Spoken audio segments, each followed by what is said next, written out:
सबल Marathi news channel मध्ये आपणा सर्वांचे स्वागत आहे। आज जिल्ह्यामध्ये कुठलीही गोष्ट घडली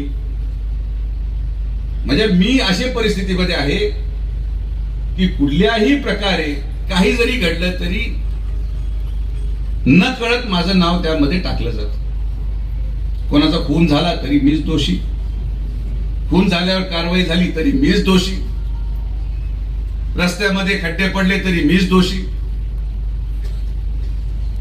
नगर मनमाडच्या बाबतीत मी माझी स्पष्ट भूमिका मांडतो की आज नगर मनमाडचं काम होत असताना कोल्हारच्या पुलाच्या एका बाजूला रस्ता झालेला आहे आणि कोल्हारच्या पुलाच्या दुसऱ्या बाजूला रस्ता झालेला आहे। ठेकेदार तोच आहे, मटेरियल तेच आहे, खडी तीच आहे। मग असं काय घडलं की पुलाच्या पलीकडं 55 किलोमीटर मध्ये एकही खड्डा पडत नाही आणि इकडे मात्र रस्ता पूर्ण धसलेला आहे? याचा विचार आपण करणं आवश्यक आहे, कारण की तिथं त्या ठेकेदाराला पूर्णपणे संरक्षण मिळालं। त्या ठेकेदाराच्या चर्चेनुसार खरं जबाबदारी त्याची आहे रोड डायव्हर्जन करण्याची, पण आपली नैतिक जबाबदारी समजून चालू कामामध्ये गाड्या त्या रस्त्यावर चालू दिल्या नाही गेल्या आणि म्हणून त्या रस्त्यावर एक खड्डा पडलं नाही। मात्र इथं जेव्हा खडी टाकली गेली, ट्रॅफिक जॅमच्या नावाखाली कोणीही येऊन तो रस्ता उघडला आणि त्याच्यावर गाड्या चालल्या। जे ब्रिज तुटलेले आहेत, या ब्रिजवर त्याचा क्युरिंग पिरियड 28 दिवस होता, पण 5व्या दिवशी त्याच्यावर गाड्या घालण्यात आल्या। ही वास्तविकता आहे। राहुरीच्या ट्रॅफिक जॅम मध्ये तुम्ही सगळे साक्षीदार आहात की मीच एकटा बसून ती ट्रॅफिक जॅम काढत होतो।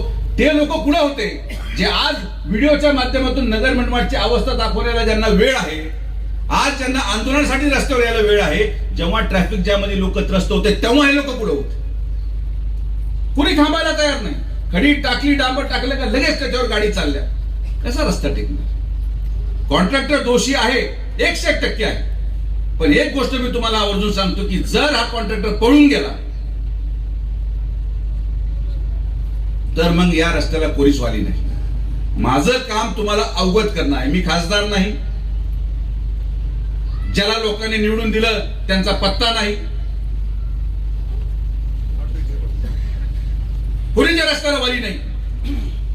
मी आवर्जून त्या राहुरीमध्ये ट्रॅफिक जाम होऊ नये म्हणून भाऊ आपल्याला सांगू इच्छितो की या रस्त्याचं डायव्हर्जन साठी होमगार्डचा 7.5 लाख रुपये पगार मी माझ्या खिशातून दिला, बंदे राहुरीचा ट्रॅफिक जाम होऊ नये म्हणून।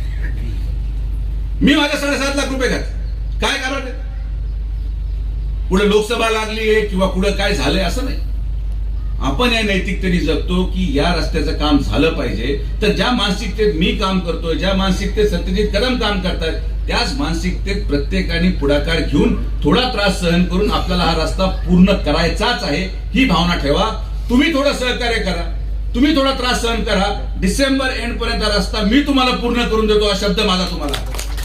वास्तविकतेमध्ये आपण राहायला शिकलं पाहिजे। आता त्या ट्रम्पनी इराणवर मिसाईल टाकताना या ठेकेदाराला विचारलं होतं का भाऊंना विचारलं होतं का मला विचारलं होतं मी मिसाईल टाकू का बाबा? मी मिसाईल टाकल्यावर त्याचा काय परिणाम होणार? आणि मी देवा शपथ सांगतो असा वेडा माणूस मी माझ्या उभ्या आयुष्यात पाहिला नाही हो। सकाळी म्हणतो बंद, संध्याकाळी परत बॉम्ब टाकून देतो, परत सकाळी बंद, परत म्हणतो मी आता हे केलं। म्हणजे त्या माणसाच्या नादी न लागणं हेच आपल्यासाठी योग्य आहे। आज डांबर न मिळत असल्यामुळे भाऊ या कॉन्ट्रॅक्टरला डांबर दिल्लीहून आणावं लागतं गाडीने। जे रस्त्याची किंमत आज 5 रुपये असेल त्या किमती वाढून 2.5 पटीने किंमत वाढून त्या गोष्टीला पण मंजुरी घ्यावी लागते। हे टेक्निकल मुद्दे आहेत हो। आणि किती लोकांशी मी भांडू, किती लोकांना मी समजून सांगू? जो त्रास तुम्हाला तो त्रास मला पण आहे। आता माझ्या मुलीच्या शिक्षणाच्या दृष्टिकोनातून माझी बायको आणि माझी मुलं नगरला राहायला गेली, मी राहतोय लोणीला। आता रस्ता करणं किती गरजेचं आहे हे तर माझं म्हणून समजत नाही।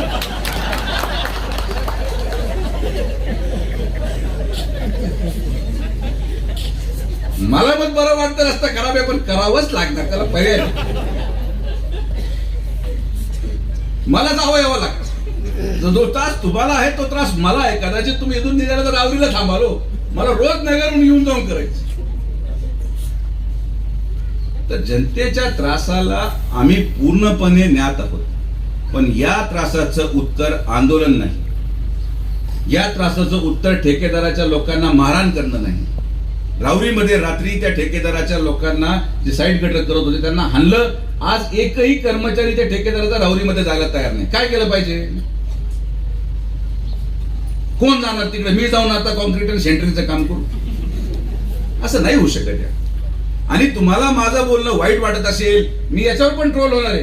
करा, किती ट्रोल करायचा मला काही फरक पडत नाही. तुम्ही ट्रोल करा, काही करा, पण दोन गोष्टीची वास्तविकता समजून घ्या. हा रस्ता या ठेकेदाराकडून झाला नाही तर परत होणार नाही. आणि दुसरा, हा रस्ता कोणी पूर्ण करू शकतो तो फक्त सुजय विखे पाटीलच पूर्ण करू शकतो, ही पण वास्तविकता.